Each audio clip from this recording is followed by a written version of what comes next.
Welcome back, one and all, to the Damage Report. I'm John Iadarola, back in the studio, back with Jayar Jackson. Jayar, how's it going? Happy Monday, John Iadarola. I see you're back in the chair. You're back with the disaster blowing up and burning behind you and everything. I hope you enjoyed your whole damn week off, bro, that you only had Monday on last week. It wasn't a whole week. It was almost a whole week. No, it was a great week with family and friends. And I say this every time I come back from like time off, and like you tell me if you feel the same way. Like I had a week, I had my actual vacation, then I came back for a week, then I had most of a week off for Thanksgiving. I have no idea how to do this anymore. It's just been, I haven't been around enough. I don't know what's going on in the world. I have no idea. We're gonna find out together. I'm like trying to catch up. How were things while I was gone? Well, I mean, I was gonna say, John, man, those vacations back to back or a week in between, man, that must be amazing. I wonder what that's like. It's crazy how that works. Maybe I can live vicariously through your life. You could try. I mean, the only thing crazier would be if I were to come back now and then in a couple days leave again. That would be ridiculous. And that's actually what I'm doing. So I'm gonna be here today and tomorrow. I will be out on Wednesday and Thursday. Super crazy thing. I was asked to participate in this like ecological conservation awareness trip at one of the redwood forests in California. So I'm gonna be going to go there and see about reforestation and learn a bunch of stuff to try to raise awareness about it. So I'm gonna be off in the woods where the bears live for a couple days. I might even come back, probably not. The bears are a ruthless sort. But anyway, so I'll be back on Friday. And we have awesome fill-ins as always on Wednesday and Thursday. So everybody, please be cool with them.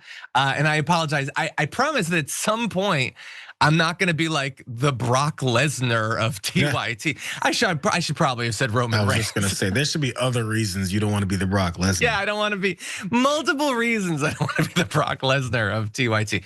Right now, I'm the Roman Reigns of TYT. But anyway, it is good to be back with you, Jayar, and we do have an awesome and fun rundown. So we have that going for us. It's good stuff. I was jealous until you mentioned the Bears. You can have them, bro. Okay, yeah, no, I'm not. I did the math on AI, and apparently there's almost half a bear on average every square mile in California. And that's too many, okay? Too many. And I have a feeling like the Woods probably higher than that average. I get that. I get that feeling. I feel like they're not on the 405. Yeah, anyway, Darth Efe says you need to be the Dominic Mysterio of DYT. I'm not that cool. Anyway, we'll talk more, I'm sure, in the breaks about wrestling because I got to watch a little bit of Survivor Series. But we should probably talk about the news first, about redistricting, about war crimes, about all the nonsense going on, about Sleepy Don, our president, President Piggy.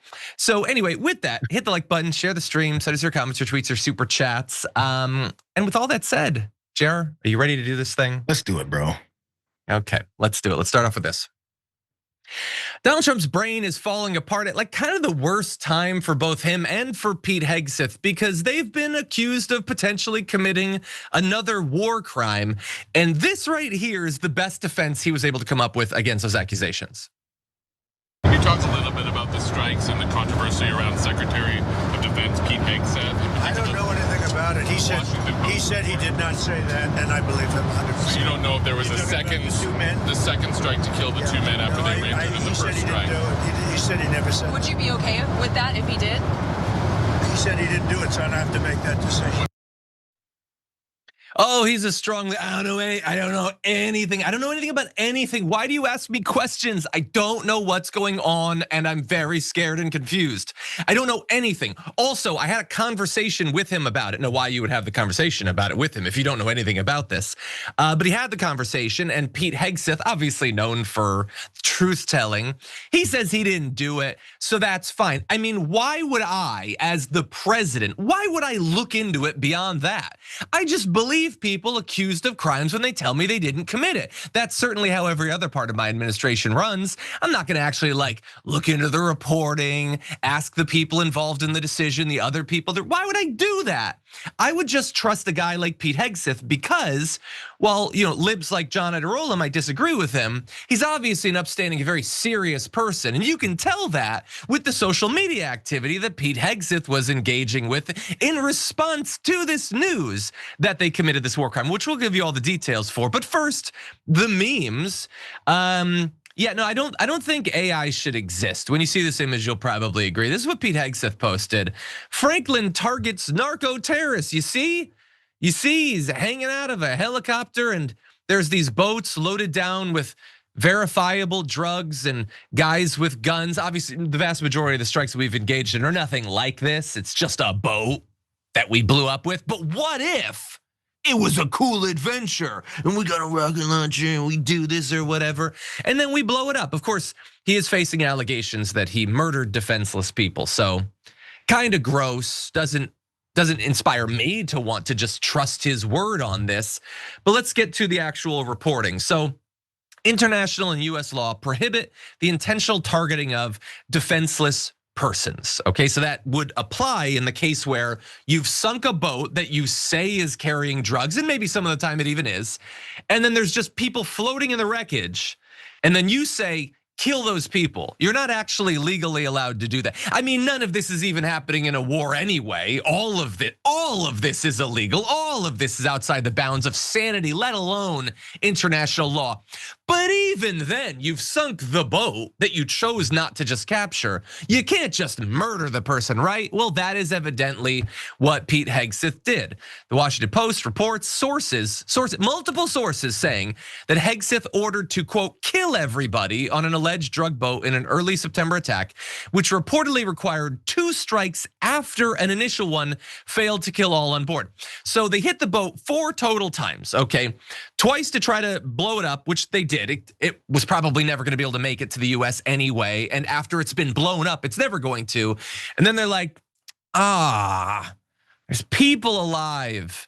If they live, they might reveal information that would make all of this look bad. So let's go kill them. Go kill those people not involved in a war with us. They're just alleged criminals. We're just saying that they're criminals or whatever. And so evidently they did that. And in response to that, a group of JAG officers, so in the military, legal officers that would investigate this sort of thing, released a statement addressing the reporting and concluded that it would potentially be a war crime based on what we know. Saying, quote, if the Washington Post and CNN reports are true, the 2 survivors of the September 2nd, 2025 US attack against a vessel carrying 11 persons were rendered unable to continue their mission when US military forces significantly damaged the vessel carrying them. Under such circumstances, not only does international law prohibit targeting the survivors, but it also requires the attacking force to protect, rescue, and if applicable, treat them as prisoners of war. Violations of these obligations are war crimes, murder, or both. There are no other options. And making it even worse in terms of the optics of this for them, if they've got this boat, it's blown up, 9 out of 11 are dead. You have 2 people floating in the wreckage, pick them up, bring them in, frog march them before the cameras, put them on trial. I mean, after all, each one of those boats was gonna kill 300 trillion Americans or whatever. These are massive criminals. Wouldn't you want to show the trial to demonstrate our might that we can take them down? But for some reason, they didn't want to do that, JR. They just wanted to kill him. It's almost as if they don't want those guys to be able to say anything that would damage their precious narrative. What do you think? It's pretty clear. And it's also the way that I guess they expect people to just listen to and believe everything that they're saying. By the way, this whole investigation, and they're gonna go into the investigation, they're gonna look into this, and these JAG officers, if and when this really happened, the way that I guess, the way our normal now MAGA judicial system works in this country is ask the perpetrators, ask the criminal in the White House, yo, did you do this? Ask the blatant liar in the Department of War, Pete Hegseth. Hey, Pete, did you do this?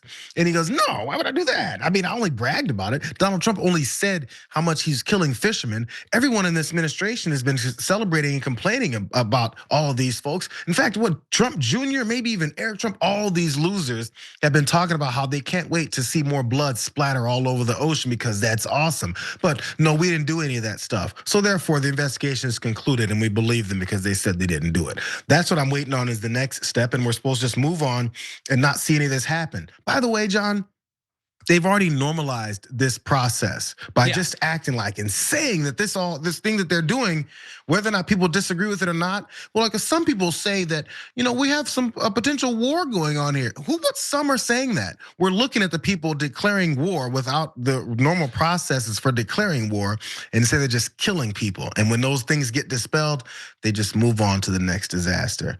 We're watching them commit crimes and then give us middle fingers when people ask for answers. Yeah, no, this you're 100% right about your point about the normalization. This conversation is an unfortunate bit of evidence of the normalization. Why? Because we're talking about, oh, they went back and then they try to murder the survivors. Oh, maybe we got them. Maybe we got them. No, they couldn't do it in the first place. In the first place, it was illegal, but not anymore. It's not. That's been normalized. Now, just doing it, that's not news. That's nothing. But wait, if they went back to try to kill the survivors, then maybe that's illegal. That's how you normalize it. And then eventually it'll be, oh, okay, well, every time they blow it up, sure, they just blow it up. And then they try to kill the survivors. Oh, but wait. This time when they try to kill the survivors, it's an innocent person. That's how this works. It's like, oh, mass deportation without any legal process or whatever. Like that's horrifying for a week. And then it's like, oh wait, what if they send an innocent guy to CCOT? That's how the normalization works. We focus on the specific things because that's our only hope that anything can actually break through. And maybe it will. Probably not. Trump seems to be standing by Hegseth, who, well, let's put up this message he put on Twitter. I'm not gonna read the whole thing because it's just stupid lies or whatever. But he talks about, oh, it's fake news, it's fake news. The whole thing's intended to be lethal kinetic strikes. That dude loves saying lethal kinetic strikes. This dude, he loves saying these words like 7-year-old boys love saying T-Rex. It's just they love to say the words out of their mouth. These things are cool, aren't they cool? Aren't they really cool? I was that boy, I thought they were cool at that point. He never grew up. And then he's like, these are lethal, it's perfect. Then why'd you have to hit it 4 times, dude? It's a tiny little boat. Why'd you have to hit it 4 times? Here's a challenge, bring them in. if they're headed here, if they're gonna kill 300 bojillion Americans or whatever, then why don't you actually bring them in? Not that Hegseth is involved in literally any of this. Dude can't even throw an axe, let alone actually be a part of a mission like this. But anyway, it's lies and lies and lies and lies and whatever.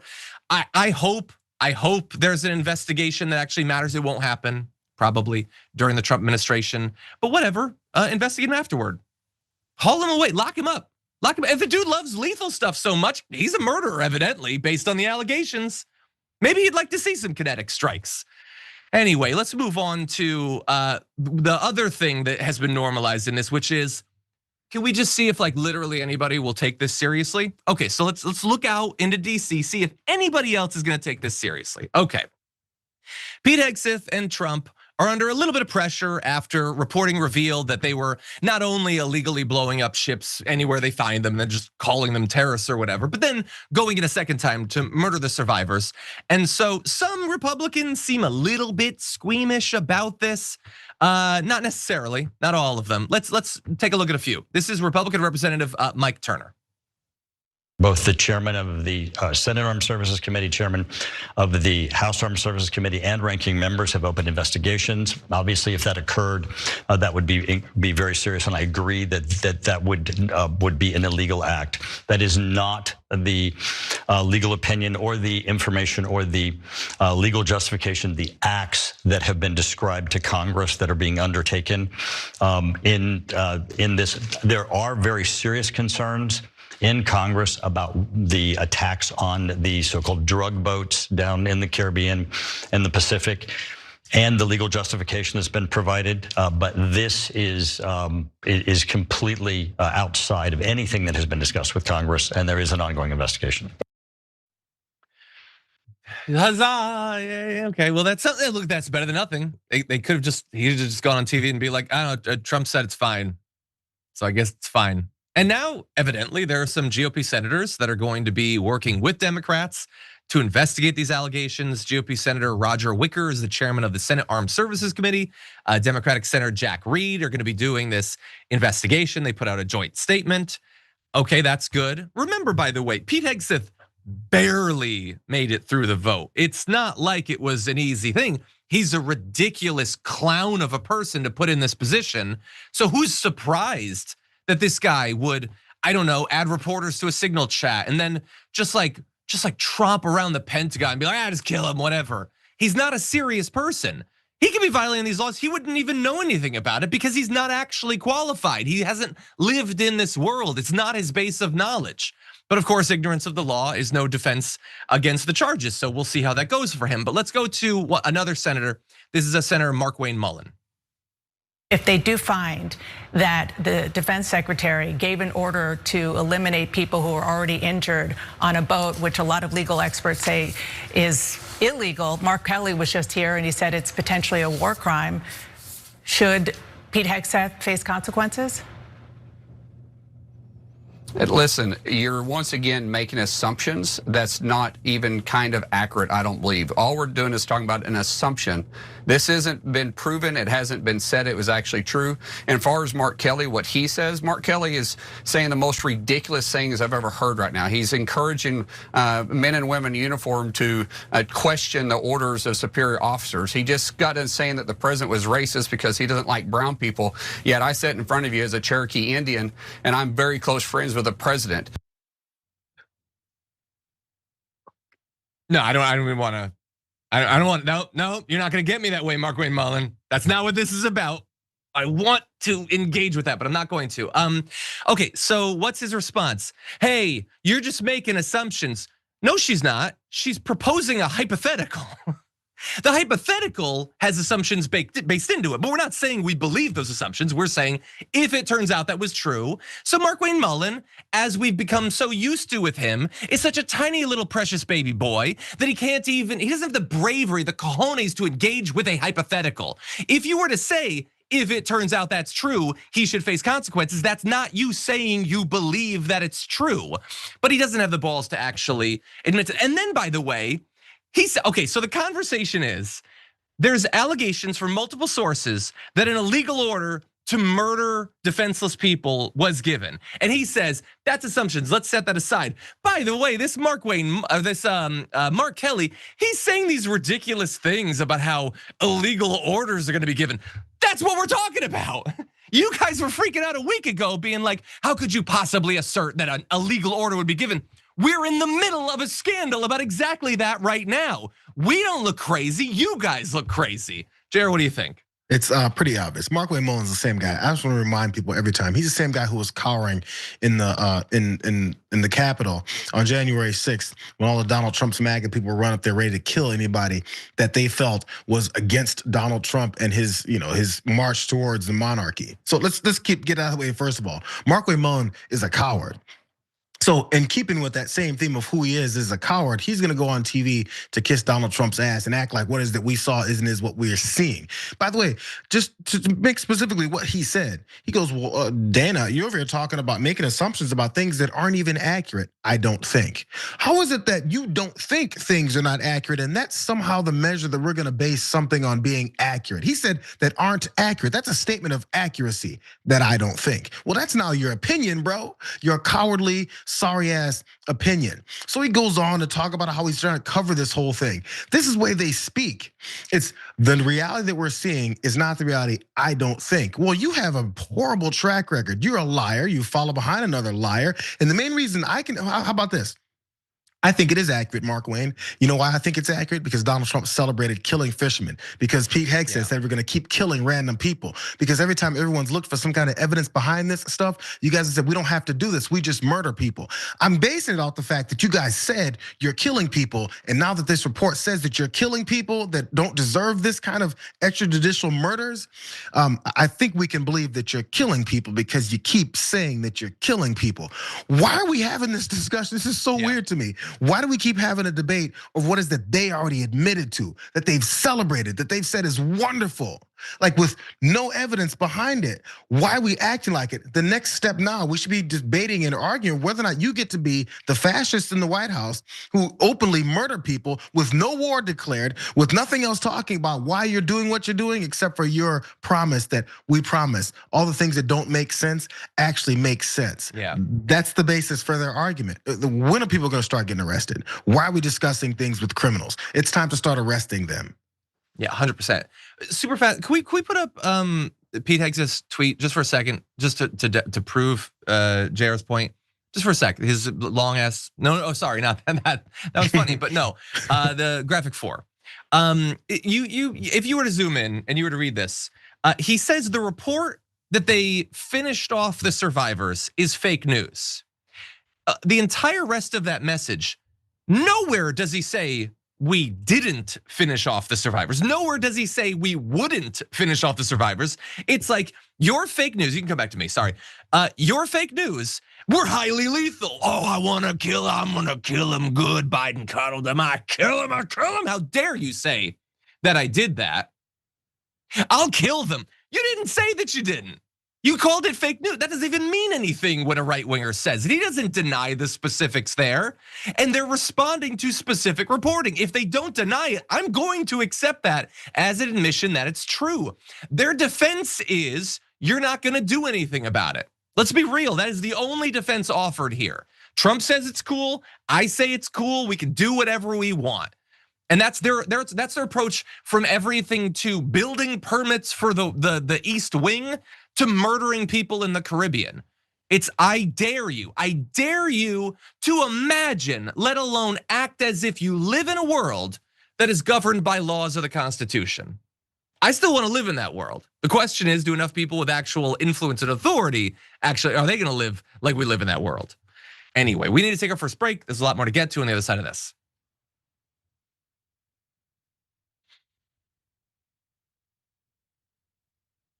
Okay, everybody.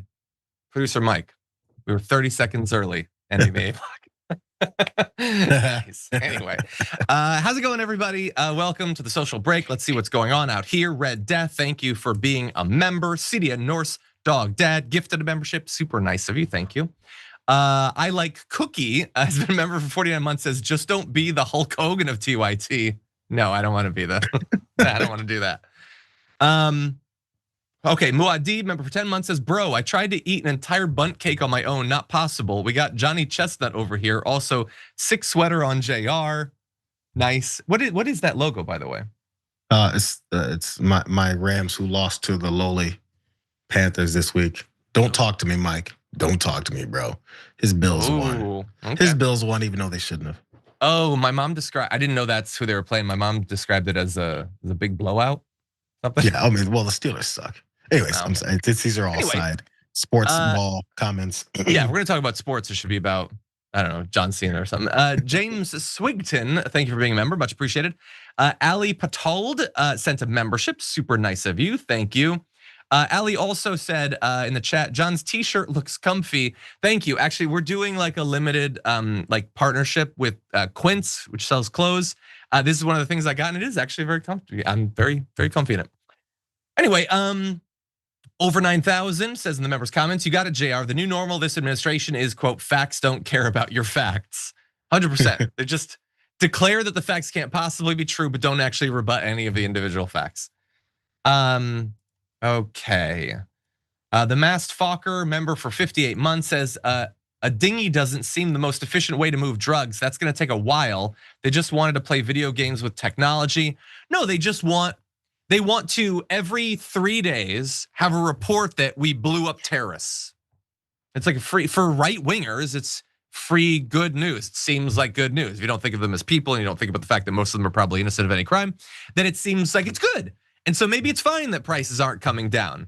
Maybe it's fine that all the stuff they're doing doesn't actually seem to be improving the material conditions of my life. I mean, that they killed some people, they blew up a boat, that's gotta be good, right? Anyway. Okay, CDN North Dad says we need to start calling him hashtag Pete Hog S. I can't finish that. I can't say it on air, but you can feel free to say it. Scandinavian Alien Dragon says accurately attacked a vent in Iran, but we can't get the fishermen on the open sea. Yeah, the idea, I just want a reporter to be like, so like, do you not have confidence that we could capture the boat? Like make them answer for it. Challenge their fake masculinity. Why are you firing a missile? Take them. It's a little tiny dinghy. We got destroyers, we got missiles, we got aircraft carriers. You saying you can't take that little boat? You can't give us a trial? Show us who they actually are. Produce the evidence. That's actually challenging. Anybody could just press meh.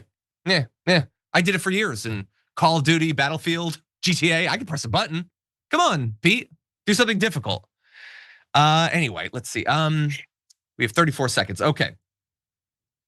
I smoke with John's rage says, let's just agree that if they start with listen, a long ass lie is coming afterwards. A lot of the time, yeah, that is actually how it works. They definitely have their tells.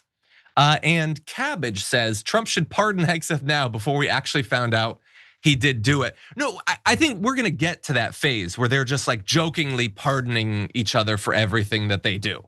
And again, they can do it. We're gonna get to some pardons in just a little bit.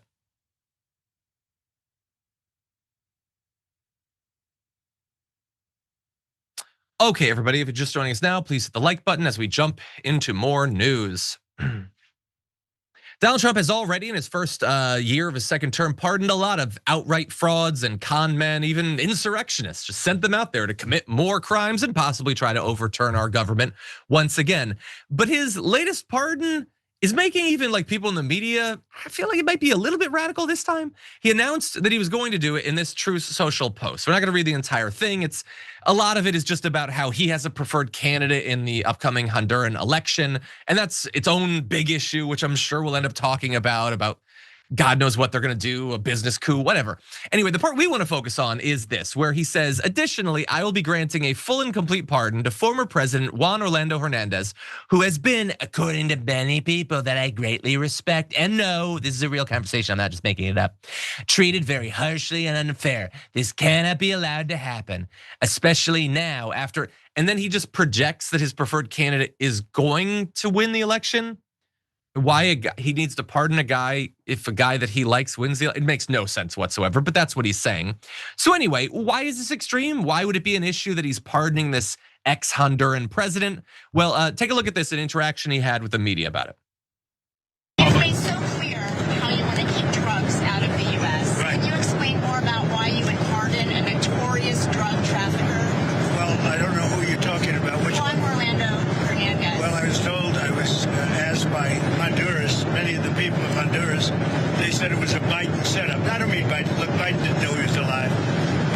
people that surround the Resolute desk surround Biden when he was there, which was about very little time. And the people of Honduras really thought he was set up and it was a terrible thing. He was the president of the country. And they basically said he was a drug dealer because he was the president of the country. Okay, very importantly, that is not what they said during the investigation and the trial and all the evidence that was produced and all the witnesses that were brought forward, all the witnesses that talked about him having people killed to protect what he was doing, the witnesses who admitted to bribing him to the tunes of hundreds of thousands or millions of dollars, all that evidence very much was not, there were drug dealings done and he was president at the time. Now, does Donald Trump know that? Who the hell knows? I mean, he's projecting even in that where he says it was a Biden thing. I mean, Biden was dead. He was just doing what people told him. This is what Trump says. And then I'm sure in the rest of that media scrum, he's gonna say many times he has no idea what's going on. It's just projection. He's being told to pardon these people. He doesn't know anything about Honduras or about this guy or whatever. But we'll get to the actual facts. Here's a bit more of his attempt at an answer. They said it was a Biden administration setup, and I looked at the facts and I agreed with them. What evidence did you share that he was set up and that he wasn't? Well, you take a look. I mean, they could say that you take any country you want. If somebody sells drugs in that country, that doesn't mean you arrest the president and put him in jail for the rest of his life. President, can I just clarify? Do you think that you have... That includes this country, okay? To be honest, I mean, if somebody does something wrong, you put the president of the country in jail. They said it was a Biden setup. It was a Biden administration setup, and you have a big race going on this week, next week. I think it's going to be a very important race. It'll be interesting to see Honduras. That's what you're talking about, right? Correct, yes. Yeah, she already confirmed what she was talking about. And shouldn't you have confirmed that's the country you were talking about before you went on a 2-minute long weave right there? Anyway, oh my God. Okay, so I looked into the facts. She says, what facts? He says, will you look into it? Well, no, I mean, the prosecutors looked into it. The judge looked into it. The jury looked into it. That's what a trial is. They very much looked into it. Now, if you have secret facts that apparently weren't good enough to actually get him off during the legal process, and that is all it takes for you to let loose this guy after the mountain of evidence against him and all the damage that was done, directly contradicting everything you're saying about how you should be given unprecedented power to murder anyone you want to stop drugs from getting in here. When this guy, prosecutors said he was key to a scheme that lasted 2 decades and brought more than 500 tons of cocaine into the US. And by the way, at least some of that cocaine wasn't consumed by Don Jr., so it got out there to the regular population. Then maybe you could say one of those facts. Instead, it's just Biden hit job. It was Biden thing. No, man. He apparently once the Juan Orlando Hernandez once apparently boasted that he would, quote, stuff the drugs up the gringos' noses. He accepted a $1 million bribe from El Chapo. Yeah, that El Chapo, by the way, to allow cocaine shipments to pass through Honduras. A man was killed in prison to protect him. He directed the police and the military to protect smugglers who paid him off. He promised to shield them from extradition to the US. He once reassured a Honduran cocaine trafficker that, quote, by the time the gringos find out, we will have eliminated extradition. But you're probably wondering, so why is Trump doing this with all of this evidence? I have 2 theories, okay? One is this. When he was sentenced in 2024, Mr. Hernandez spoke for almost an hour in court, airing conspiracy theories and grievances as he portrayed himself as the victim of political persecution. I don't know if he literally said it's a witch hunt, but maybe Trump just likes that. I mean, again, this guy also had some elections with tons of fraud and everything, so maybe Trump just feels a kinship to him. Or maybe Hernandez or his allies transferred a couple $1 million to Donald Trump through World Liberty Financial. I mean, I can just say that because, JR, there is literally no way we would know. If this guy bought a couple $1 million of Trump NFTs or Trump coin, it's all anonymous. There's no regulations whatsoever. There's no disclosure. We would have no idea if this notorious international drug trafficker were to have just bribed him to the tune of $1 or $10 or $100 million. We would literally never know. And even if it came out, JR, do we think MAGA would have an issue with it? Do we think Trump would resign in disgrace? It's totally allowed. By the way, I'll just end with this and then I'll let you get in. I apologize. Trump just pardoned another guy, another fraudster, $1.6 billion in fraud affecting tens of thousands of Americans. He just let him go. No reason. The guy wasn't innocent. He defrauded people to the tune of nearly $2 billion, and Trump just let him go. Do you see Fox News freaking out? Do you see MAGA freaking out? He's just protecting other frauds and criminals.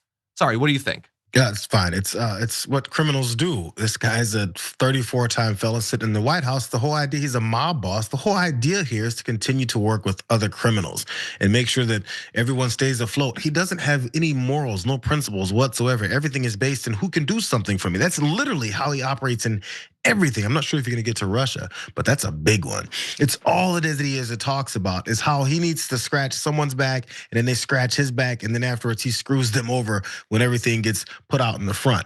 Again, it was really fast. I had a lot of questions, John. It was a Biden administration setup. What a lazy excuse. He says it was a Biden administration setup. You know, I feel like even if you're listening to the BS that he always talks about, the very next question should be, why did the Biden administration want to set him up? What did the Biden administration have against a notorious drug trafficking leader? What is it that they have? How did that benefit Joe Biden's policies? What is it about jailing a drug trafficker have to do with Biden's policies? Which one of Biden's policies was assisted by this? You know, he was hugely corrupt, Joe Biden, right?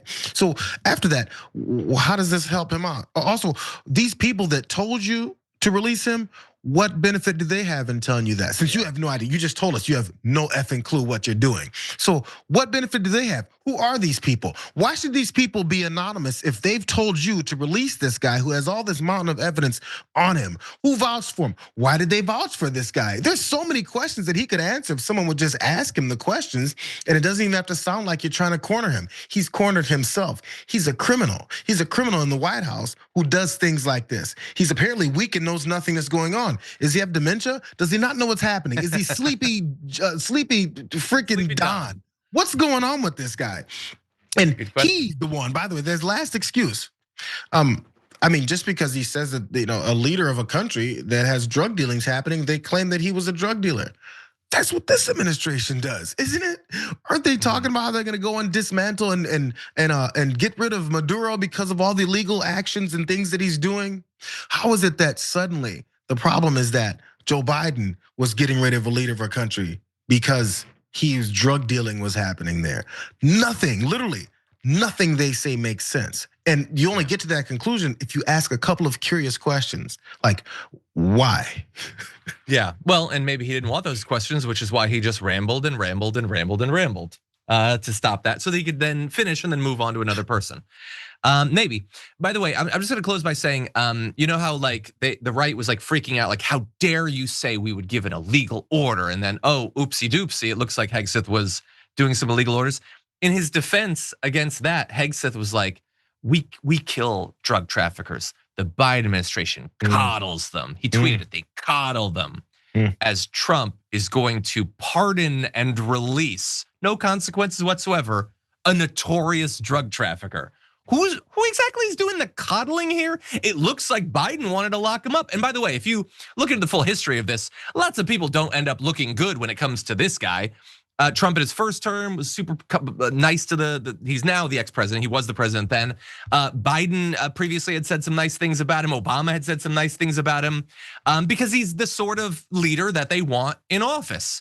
Kind of conservative, pro-free markets or whatever, which by the way, the guy Trump is now pushing to be the leader is also that same kind of guy. This ain't about the people of Honduras. When he says people in Honduras, told me, he doesn't mean peasants. He doesn't mean regular people. He means business leaders and politicians. That's what he's talking about here. Anyway, we got a lot to get to, and I've got a lot of pent up anger apparently from the holidays. So let's move on to another great target for ire as we get into this. Evidently, Steve Bannon's viewers, some of them at least, have finally reached a line past which they do not want to follow him, and it has to do with Jeffrey Epstein. Of course, if you've been paying attention to this, you know that Steve Bannon, it turns out, we now know, apparently had a pretty cozy relationship with Jeffrey Epstein and was even working after we knew everything we needed to know about Jeffrey Epstein. Steve Bannon was working in secret to try to rehabilitate his image. Steve Bannon was trying to rehabilitate the image of one of the most notorious child predators in American history. And a lot of right-wingers are evidently fine with this, but some are like, hey, this seems to go against everything we've been saying. And especially when they found out that he did this really long taped interview with Epstein, and he's just been sitting on the tapes. Some of his viewers are like, hey, could we see that? Like, why did you talk to this guy, this elite predator, and you don't want us to see it? That seems a little bit weird. And so in reporting, a lot of it's summed up by Media Matters about the communications between Bannon and Epstein. There are emails between the two men in which Epstein weighed in on Trump cabinet officials, writing, quote, getting rid of Powell, much more important than Syria or Mattis. I guess Pompeo, only one left, and Mnuchin is okay. See, they're just chatting about politics or whatever, a massive grifter and a sexual predator, just having a little bit of fun talking about politics. In others, Epstein gave Bannon advice on interviews and provided talking points for an economic conference at which the former Trump strategist was speaking. There's also this, by the way, this is my favorite one. A few days before the exchange, in which Epstein appeared to have arranged a charter jet for Bannon, Epstein said, how does it feel to have the most highly paid travel agent in history? Bannon thanked him. You are pretty good assistant, I think that's supposed to be. To which Epstein replied, massages not included. You get it? You get it because of the sexual assault of minors? That's what he's referencing. I love a good reference. I love reference comedy. And that's topical too. And Steve Bannon would get it, because at this point we knew that Epstein was a massive rapist of children. So you need to know that to get the joke, JR, just in case you didn't get it. I don't know if Bannon laughed, but he evidently kept up the relationship with Jeffrey Epstein, and a few of his viewers are mad.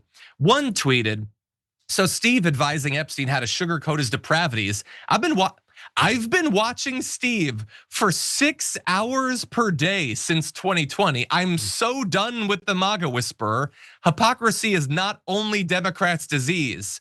That's good for you, Sean. Also, it'll free up some time for you, dear God. Was Steve Bannon making 6 hours of content a day?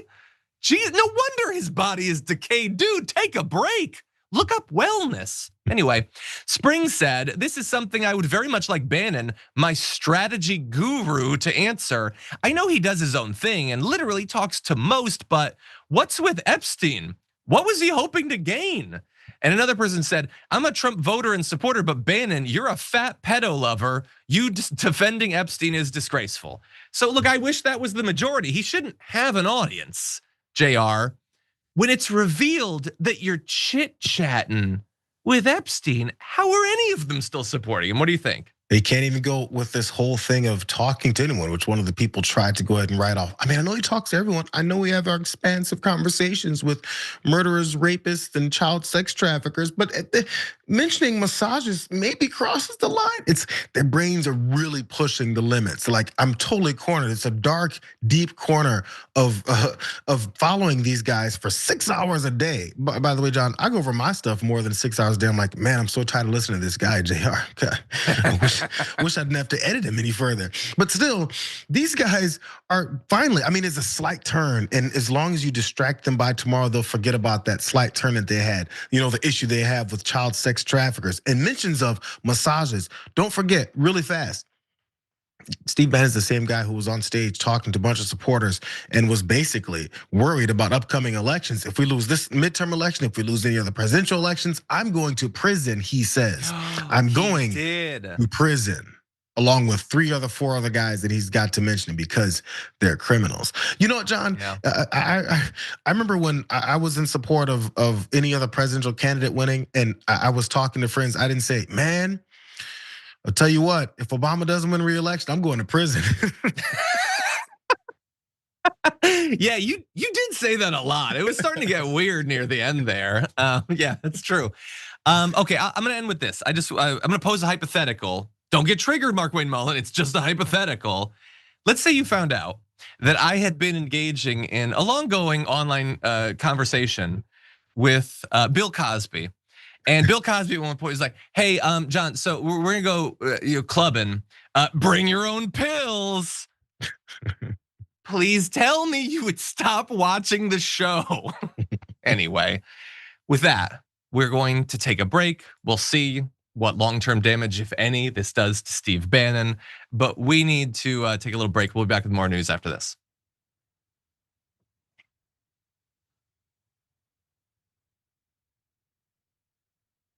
There's like no line. Trump sends Ghislaine Maxwell to a cushy prison, and MAGA's like, I guess that's a little weird. Steve Bannon, it's not like when you look back at his broadcasts, he was like going easy on Epstein. Although, by the way, recently he doesn't talk at all about it. The dude is given a total pass to Epstein because he knows he's so implicated. He was directly communicating after. This isn't like he partied with him in 1994. And why couldn't he tell that Epstein was a weird? This is after we knew everything. We knew literally everything about him.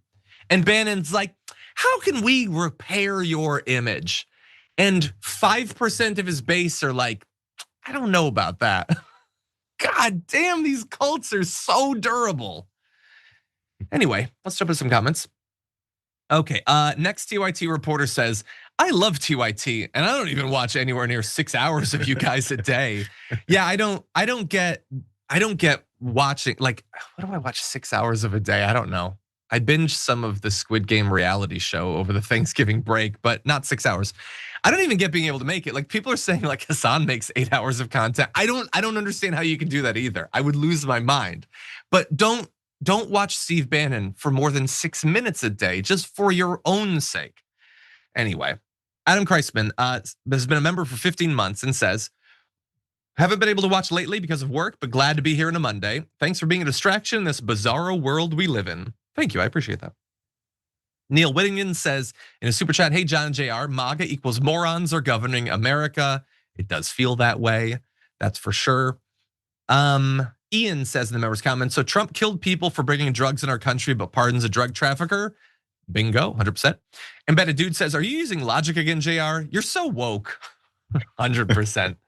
Anyway, JR, I just want to briefly ask you, what did you think of Survivor Series, by the way? We haven't talked wrestling in quite a while.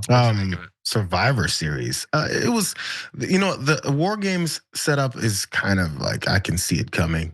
It's a little forced, that whole thing. So I always enjoy the other matches in the War Games, that whole special, more than that. So we all knew the Dom, Dirty Dom, the greatest of all time, the GOAT, was gonna get his championship back. That was just, it was great. But also, my favorite, Liv Morgan, came back. I called it, bro. I always have to point out when I call it. The whole time, I was telling my kid, because he's the one who forces me to watch this stuff, and then I actually watch it myself.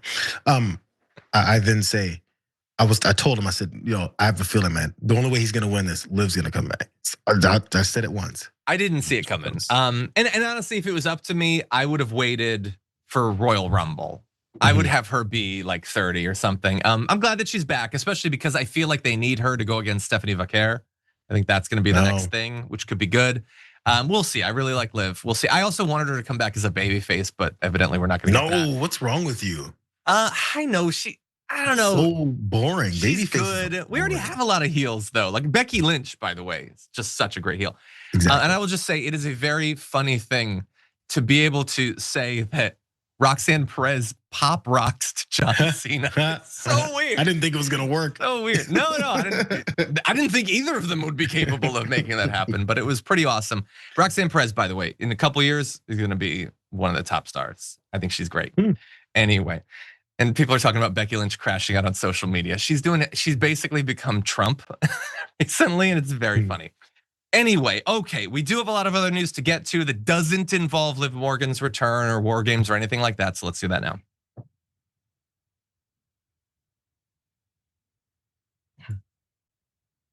Okay, everybody, let's have a little bit of fun with this next story. Oh, I haven't been here for a bit. I don't know how to do this job. I was barely qualified before Thanksgiving break. We're gonna get to that news in just a sec. But first, I did want to let you know about an ongoing partnership that we've been doing with Noble Mobile, the only wireless plan that actually pays you to use your phone less. The way that it works is you can sign up for their Noble plan and get unlimited data for only $50 a month. For any data you don't use, you get cash back that you can spend however you want. It goes back to you, not to the company or the shareholders or anything like that.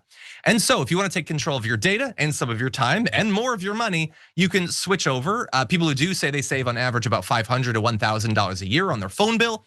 You can see a handy dandy QR code on the screen right now, or you can go to tyt.com/switch to find out more or to switch today. Okay, with that said, now let's have a little bit of fun with more news. Sorry about that. Donald Trump is pushing Indiana to do redistricting because he desperately needs the 2 seats or so they think they can take out of Indiana. But his latest rant against Tim Walz of all people might have actually doomed that effort for him. It's a very strange story, but buckle up for this. So Trump called Governor Tim Walz the R word. It's every right winger's favorite word these days for some reason I'll never understand. And one Republican in Indiana apparently decided that's the line I don't like. It's the straw that broke the Republicans' back. This is Indiana State Senator Michael Bohacek. He said, many of you have asked my position on redistricting. I have been an unapologetic advocate for people with intellectual disabilities since the birth of my second daughter. Those of you that don't know me or my family might not know that my daughter has Down syndrome. This is not the first time our president has used these insulting and derogatory references, and his choice of words have consequences. So he says, I will be voting no on redistricting. Perhaps he can use the next 10 months to convince voters that his policies and behavior deserve a congressional majority, which, like in the context of MAGA and all that, feels like such an aggressive thing to say, but it is the most reasonable thing to say. Maybe instead of trying to just rig things so that you remain in power, why don't you actually do good things or talk to your voters? And so I agree with the state senator right there. Now, despite that, it's a great reason to regret using the R word in reference to Tim Walz. Evidently, he doesn't actually regret it. He was asked on Air Force One by a reporter who said, you mentioned Tim Walz and you called him what many Americans do find an offensive word, the R word. Do you stand by that claim of calling him that word? And Trump says, yeah, I think that there's something wrong with him. Absolutely. Sure. You have a problem with that? You know what? I think there's something wrong with him. And he remains just absolute trash, absolute garbage. He's just a gross, gross person. I hate him. I hate everybody who thinks that the most important battle to engage in 2025 is, how dare you expect me to not say this word? It is such a tiny little immature 5-year-old boy thing to do, but that is what Donald Trump and Elon Musk and all these Republicans do. That's the fight they want to engage in. Don't save the nation or anything, don't improve things, just fight over the ability to use the R word.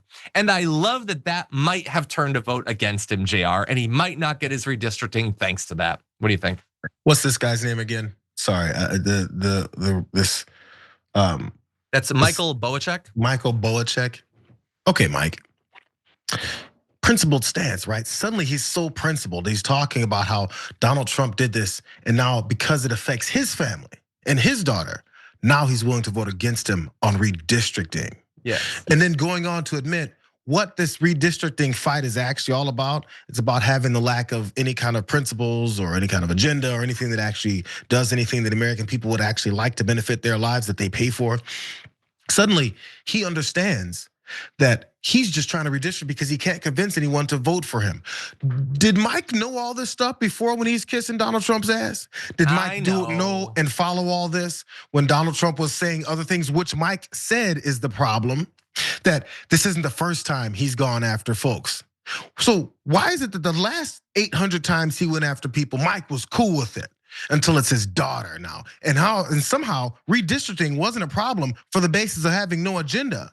suddenly it's a problem now because he pissed off Mike. This sounds like Mike has no principles either, and Mike only concerns himself with his own personal life and the people in his family that then he gets offended by. Was he offended when Donald Trump went after women? Was he offended when Donald Trump went after black folks, brown folks, Asian folks? Was he offended in any of these other points and then had the moment to say, I'm not gonna vote for this guy? Suddenly, this guy's brain kicked in and started working. It means his brain has always worked. And he suppressed his principles and any kind of thought he had for protecting people and knowing what rhetoric does in actionable things later on, especially with politicians. Now this guy suddenly figures it all out. Man, F this guy. Cool, protect your family, protect your people, and vote against this guy, but you get no cookies or brownie points for this, bro. This is disastrous. You're not wrong, Jayar, and I was thinking the same thing. Here's what I would say. Here's my defense. I want people to use as much empathy and compassion as they can, but not everybody has the same amount. Apparently, for a lot of conservative Republicans, this is where it caps out. If a thing directly affects me or someone in my tight circle, my family, maybe. That is where it caps out for a lot of them. We've known that for years and years following the news. This guy is literally doing the most that he can. And compared to us, it is not a lot. I mean, he just called Mike Waltz that like a week ago. Have you been paying attention the last 10 years to the things Donald Trump has said? Quiet piggy apparently wasn't the line that he couldn't cross. But anyway, I'll still take it. I don't want the redistricting. Right, John, I get it. I get it because you need some assistance from the people who keep kissing his ass. I just have a little bit of a principle before it finally attacks you. I agree. You're not wrong. You're not wrong. Now let's talk about somebody with absolutely no principles. Let's jump into this. Republicans all over the country are abandoning their prior decades-long supposed attachment to the concept of states' rights now that Donald Trump wants to have all the power and take it away from them. They had a problem with it under the Democrats, but now, you can have my power, Trump. That's the way it goes. And the guy that we were just showing right there, Greg Abbott, is a great example of that in both directions. This dude postured as the biggest defender of states' rights and don't mess with Texas and all this stuff. And then Big Papa Trump comes in and he's just like, oh, here's all my stuff. Here, I'm gonna go sit in this cuck chair for a little bit and you just do to Texas whatever you want. And that's his new identity. And there's great reporting on this being done by both ProPublica as well as publications inside of Texas. This should be an embarrassment for Greg Abbott and for the people of Texas. We want to just give you a little bit of the details of what's been going on there. So they say there are myriad examples of Abbott bending his views on state sovereignty to accede to the wishes of the new administration, including directing state agencies to assist the administration's immigration enforcement, an action that constitutional law experts said essentially deputized the Texas government into federal service, as well as providing data on voters and redrawing legislative boundaries to net more GOP-friendly seats in the US House, which might not even end up working in the end, so he cucked himself for absolutely nothing. We're gonna focus on one of the biggest examples of this though. So Abbott said that he, quote, fully authorized the president's plan to send Texas National Guard members to Illinois and Oregon to protect federal law enforcement personnel who are executing immigration laws. Those states' governors vigorously objected, saying such action was an unnecessary escalation that interfered with state sovereignty. So he's not only saying, screw those other states' sovereignty, he's saying, our troops are yours, Trump. Just send them over there, do whatever they want. They can commit crimes or whatever, they can murder people, I don't care. They're not mine anymore, they're yours. It's utterly pathetic. Another Republican governor, Oklahoma Governor Kevin Stitt, told the New York Times that he was surprised that Abbott had done that, saying, quote, we believe in the federalist system, that's states' rights. Oklahomans would lose their mind if Pritzker in Illinois sent troops down to Oklahoma during the Biden administration. Now, of course, Biden didn't do that, he wouldn't do that. No other president would have done that in the past. But now it's been normalized by Trump, and so maybe President Buttigieg will do it in the future. And if he does that, Republicans are just gonna have to sit and spin because they were mostly fine with it under Donald Trump. Now, Stitt at least has a little bit of a leg to stand on this. He was somewhat principled or whatever. But with Abbott, no, he's totally given up on it. Back in 2016, he published a 92-page essay about how important states' rights are and about how Obama is just stealing power and he's using all these executive orders on things like climate change and immigration policy. Abbott was so incensed. How dare you think that you can set immigration policy? I'm gonna write a goddamn novel. Oh, look at this novel. I believe in states' rights. Oh, Donald Trump, he just rips it up, throws it in the fire. You could just come in. Here, Houston, Dallas, Austin, do whatever you want. In fact, you could take my troops to do whatever you want to Texans. And that is how pathetic these people are. Jayar, what do you think? It's the basis for everything this guy's about. Maybe there's a point.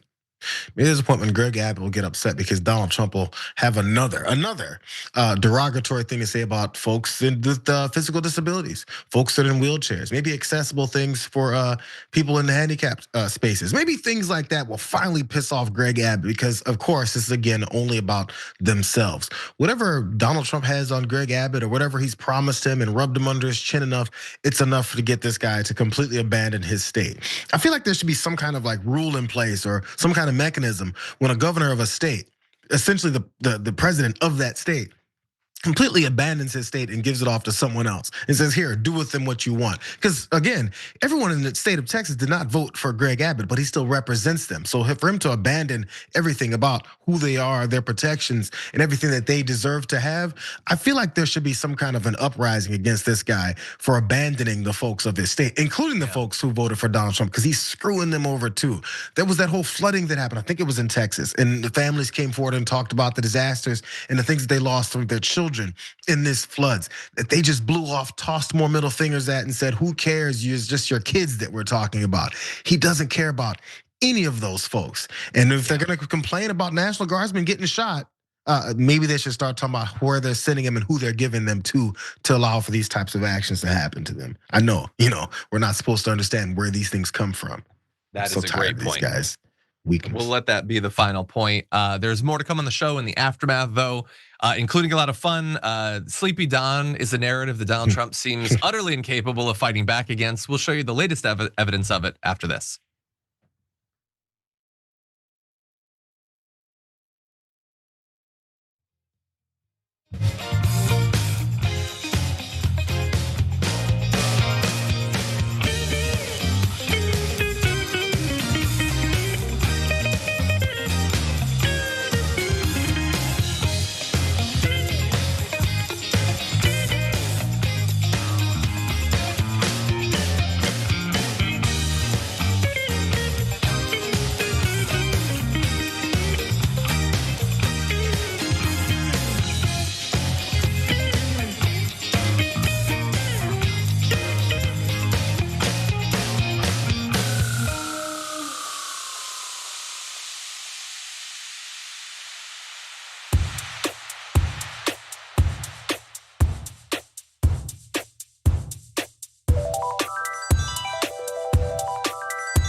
Welcome back to the Aftermath, one and all. John here, Jayar as well. Jayar, thank you for being here. How was your watch party this morning? I was rushed. I had 6 things I wanted to talk about. I generally only get to 3 because both I talk too much and I run videos. Yeah, it was. We covered some things. There was a lot of disaster over the weekend. Like to talk about it every noon. Every day at noon Eastern we do it. In case you guys don't know, I do see some crossover. Some of the dragons here. Good to see it, I see it. I don't like to see it, but I do see it. Anyway, I looked for you this morning. I didn't see you complaining this morning. I actually looked for it this time. I was too busy to even notice. But no. Anyway, we have a lot of fun, and hopefully the crossover will enjoy it. But let's start with this. His fitness for office is a major issue here. Not too old, but too old and doesn't have the memory. Comes across as a general old man with no memory. He was forgetting names, stumbling over basic thoughts, all the telltale signs of dementia's onset. What part of his cognitive decline do you think they missed, or did they purposely cover for him in your view? Well, they cover for him, and they still are sort of covering, but now it's getting very difficult to do that. Yeah, eventually it gets difficult to cover for this sort of thing, and eventually we will reach that for the right wing when it comes to Trump, but they're still pretending not to see the issues as his cognitive decline continues to accelerate. Not only in terms of his slower speech and falling asleep at all sorts of different events and forgetting names, having no idea what's going on around him and having to be led around both physically and mentally, but also the new physicals he's having, I guess, every 3 months. This is starting to add up, and it doesn't look good for Trump or for the media that's covering for him. But I want to dive into some of that recent evidence. Some of it was quantified recently by the New York Times in their article, Shorter Days, Signs of Fatigue, Trump Faces Realities of Aging in Office. And I found this to be fascinating because we've all seen Donald Trump mixing up names or forgetting facts or seeming to think that it's the 90s again, but that's all anecdotal. What about statistical evidence of his more sleepy Don persona? Well, we actually have that. So he has held fewer public events on his schedule and is traveling domestically much less than he did during his first year in office in 2017, although he is taking more foreign trips. He's also keeping a shorter public schedule than he used to. Most of his public appearances now fall between just noon and 5 p.m. on average. He used to mock Biden specifically for not having events at night, and now he's capping out. Apparently back in 2017, that was a comparable first year of a term, but in his first term, he scheduled events started on average at 10:31. By contrast, it's now 12:08, near an hour and a half of time where I guess it's just his executive TV time is just stretching out right now, but he's not doing it in the morning like he used to.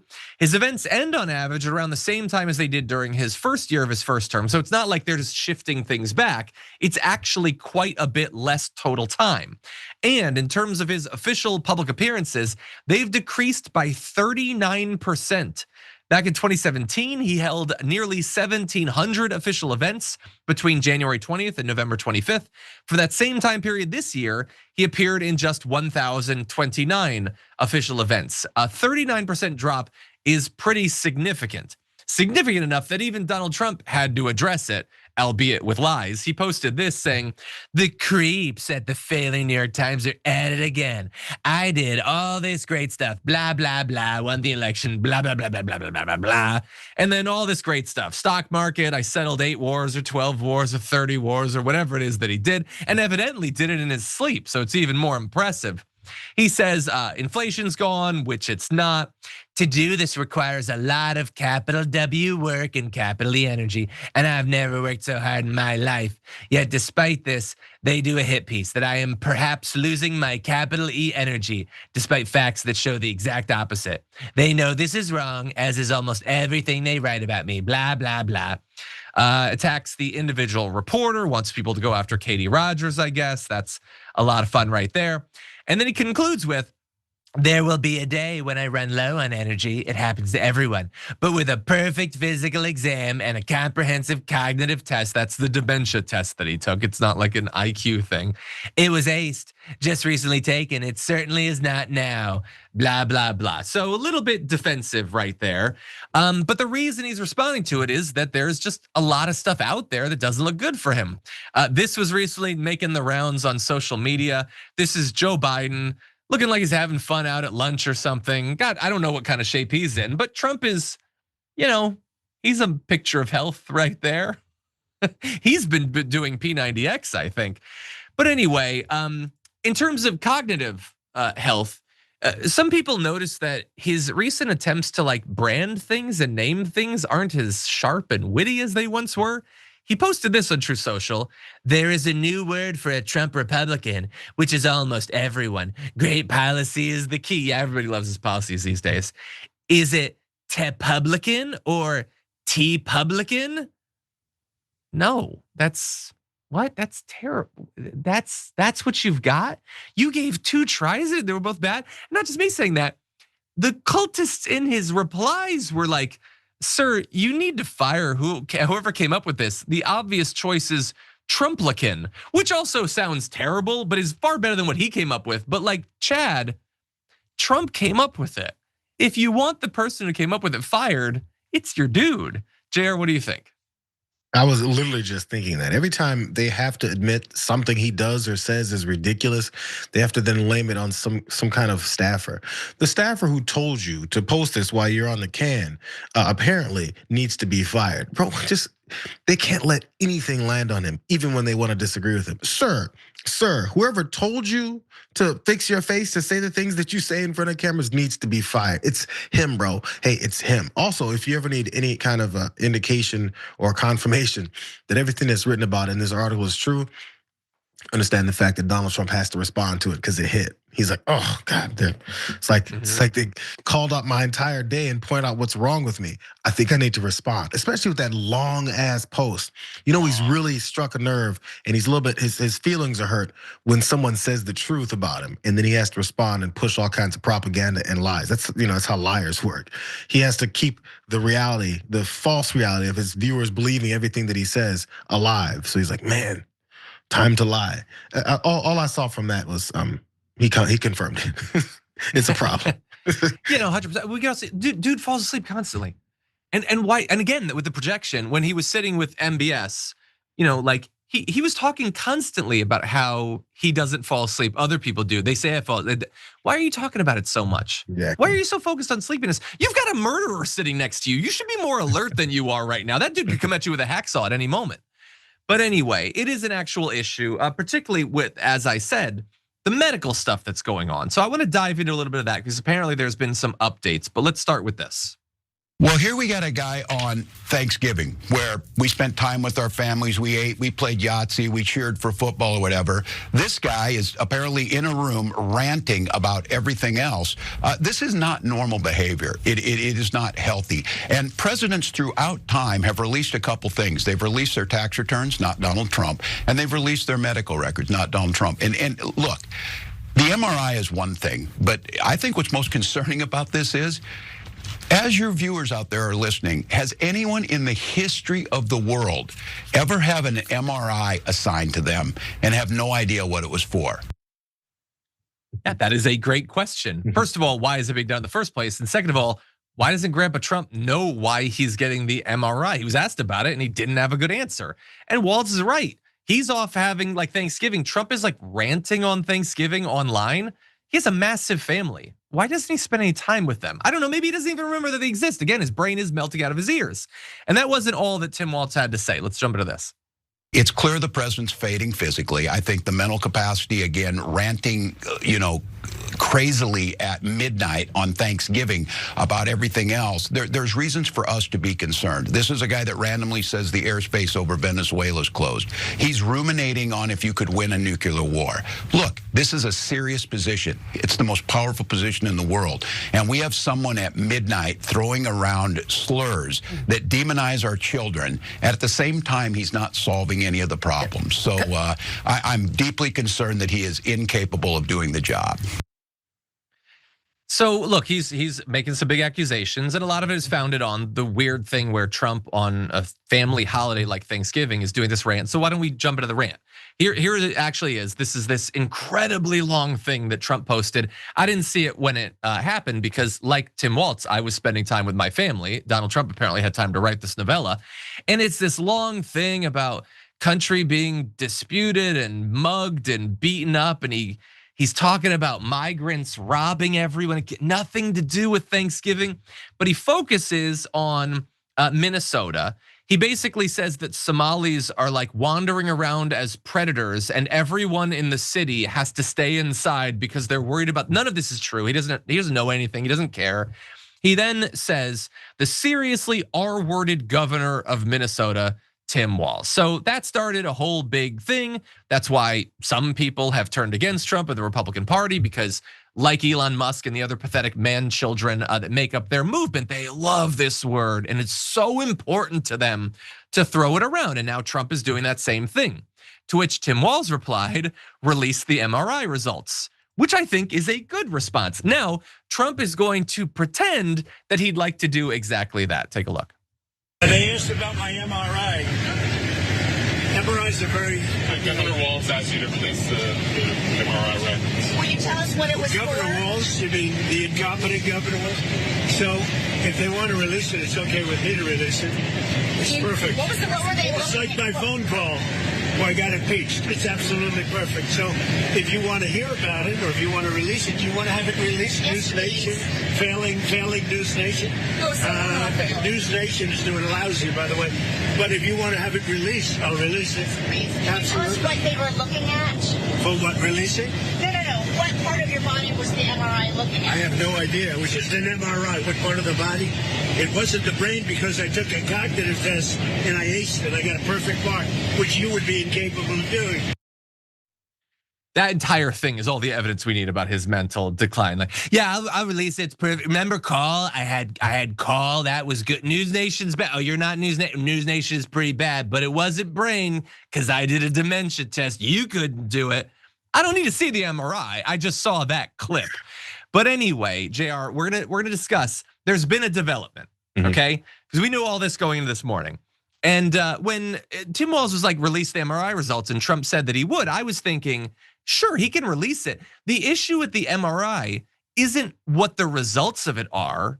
It's why did they feel they needed to randomly MRI this guy at a physical?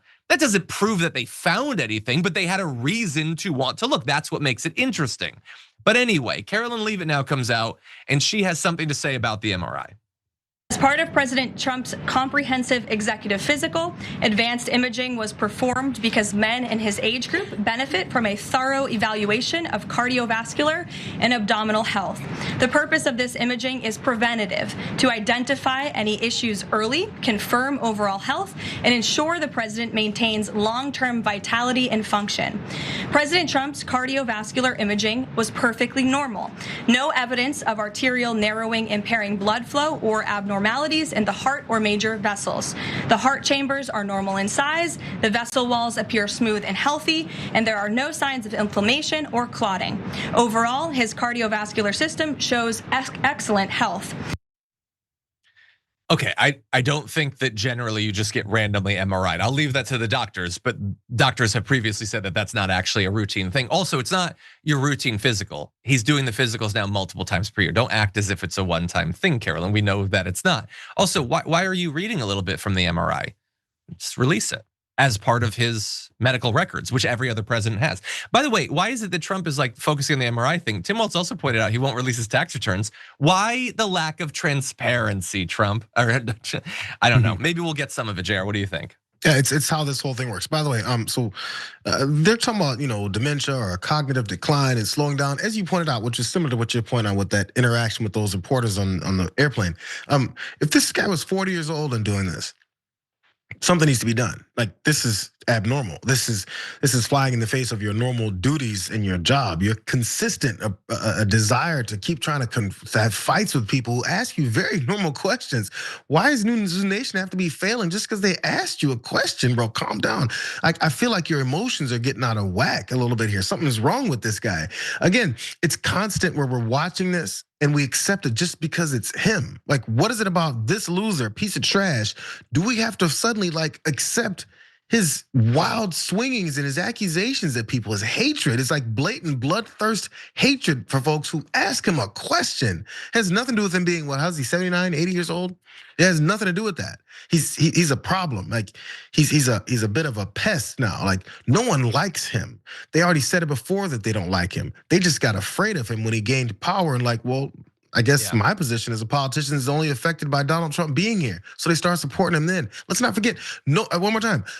Nobody likes this guy. He's a piece of trash. Yeah, no. Remind everybody that. Anyway, he doesn't come out of this looking strong again. You put up Carolyn Leavitt, why don't you just show the actual results? Anyway, with that said, why don't we jump into one more story? It's our limited holiday related news coming out of Thanksgiving week. Let's jump into this. Donald Trump's team, which appears to have no respect whatsoever for their own cultists, for the MAGA people, were caught out over the holidays trying to fleece them once again. The grift truly never ends. What they did was they produced all of these Black Friday deals that were actually more expensive than the products are normally available for. So they know that like these MAGA people are on Black Friday. They're like, I wanna buy some stuff. And they're like, oh, we can rob these people even more than we normally do. Let's give you some examples. These were compiled by Midas Touch, by the way. And so their website, for example, sent out emails. One advertised a red MAGA hat ornament, so that you can make the holidays even more uncomfortable for your family. They said they were reducing the price to $37. That's a 30% off deal. But the issue is that the website already lists it $30 normally. It's $7 more than normal, and they're bragging about the deal that they're offering. And this is a holiday ornament. This is a war on Christmas, I think, as well as a war on your own base. So they also had another fundraising email touted a new low price of $32 for the 2026 MAGA calendar, which is Trump posing as like a fireman and a lifeguard and stuff like that. It's hot stuff. Anyway, they claimed that they're doing it because they feel extra thankful for their supporters, so they cut 30% off the price. And now you just have to pay $32. Or you could have bought it the day before for $25. Instead, they're like, oh, it's getting towards 2026. These suckers might actually buy this. Let's jack up the price and then pretend to these stupid sheep that we're giving them a deal. Now, look, in general, deals that are offered on Black Friday all too often are not what they seem to be. Some companies like to artificially raise the price for Black Friday so that they can cut it back down to what it was before. But at least they're not charging you more than they normally do. And everybody should use a browser plugin that shows like the price history for things. But especially if you're part of the MAGA movement, these people have no respect for you whatsoever. Protect yourself and your wallet by checking to make sure that the deals are what they're pretending them to be. What do you think, Jayar? That's crazy. I mean, who would have thought this guy's screwing over more people? Did you hear about the Trump phones, John? I did. They're just, where are they? I wanted. They're not there. Bad. They're not the phones that they said it was. There's a lack of delivery. I think like the site and all the issues that they have with the coverage. Man, maybe they were pushing this stuff. I believe it was Don Jr. and Eric. They were both pushing how great the Trump phone is gonna be. Everything that they do. I think the Trump sneakers haven't showed up yet. There's so many things that they aren't getting shipped, or even when they promote it. I think it was the watch. It was the watch was the last one. Even in the ad itself, it said, the actual product may not really be what we're showing right here. It may just be, like some Walmart watch that we slapped a Trump sticker on the top of. They keep doing this, but they keep buying it. I wonder if these people are gonna ever actually ask for their money back, or are they like, we give to the cause of fascism. That's really all we care about. We don't care if we get our apparel and our Christmas ornaments for $7 more. I just wonder at some point, because we keep talking about scam artists and all these folks who do these things, and he keeps saying everyone's a con. When are they gonna see it? Like it's right in front of you. I don't know. On the one hand, I feel like they're being swindled. I want them to get their money back, but I also know that they're just gonna end up handing it over to him for something else that's stupid, or to Steve Bannon. I don't know. They're gonna buy an NFT, a Trump trading card, a hat, or a Bible or something. So maybe it's simpler to just leave it with him for the overpriced ornaments and stuff. Anyway, that's all the time we have for today's show. Jayar, it's always a pleasure. Thank you for being here. As usual, enjoy your week off, John. I hope you have I'm not taking 2 days off, just 2. I'm flying back super late Thursday night, super late, and I'm still gonna do the show Friday morning. That's how much I love the show and its audience. Good stuff. I'm going to be getting in at like 1 o'clock in the morning, and I'm still going to do the show. But anyway, I will be here tomorrow. I'm going to be doing a John Solo show, so please come and hang out with me. Then Wednesday and Thursday, we're going to have awesome fill-in hosts. It's going to be great shows. And then Brett and I will close out the week on Friday, so be there as well. For now, stay safe out there, stay sane out there. We'll see you soon.